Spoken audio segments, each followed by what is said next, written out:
Hello everyone, আমি Apu and welcome to my little corner.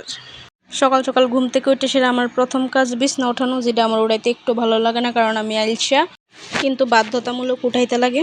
কারণ যদি না উঠাই তাহলে তো ঘরটা দেখতে নোংরা দেখা যায় না। আমার বরমশাই তো আর আমার উদ্দূরও সাহায্য করে না। ঘুম থেকে উঠে খা ঘুমা, খালি ঘুমা, খা দোকানও যা, খা ঘুমা দোকানও যা, ইতি করে। আর এটা হচ্ছে কি, আমার শাহী বিছানাটা গুছানি শেষ। এটার 80% জায়গার অধিকারী আমি, আর 20% আমার হাজব্যান্ড। এখন যেমন স্নান করতে, স্নান টান করে আইসি, সেটা দেখি আমার স্টুডেন্ট পায়ে পড়ছে। স্টুডেন্টরা পড়াইতে পড়াইতে একটু স্কিন কেয়ারও করে লাইলাম। স্কিন কেয়ারের লগে লগে হাজব্যান্ড কেয়ারও করে লাইলাম। হাজব্যান্ড কেয়ার মানে হচ্ছে গিয়া এই যে কপালে লাল টিপ আর শীতের মধ্যে সিঁদুর। হাজব্যান্ড কেয়ার মানে স্বামীর দীর্ঘায়ু কামনা করি। তারপর বিস্কিট খেলাম। গ্লাস নিয়েছি না জলের, কারণ গ্লাস নিতে আলসেমি লাগে, আর এমনিতে বিস্কুট খাওয়ার মজাও একটু আলাদাই।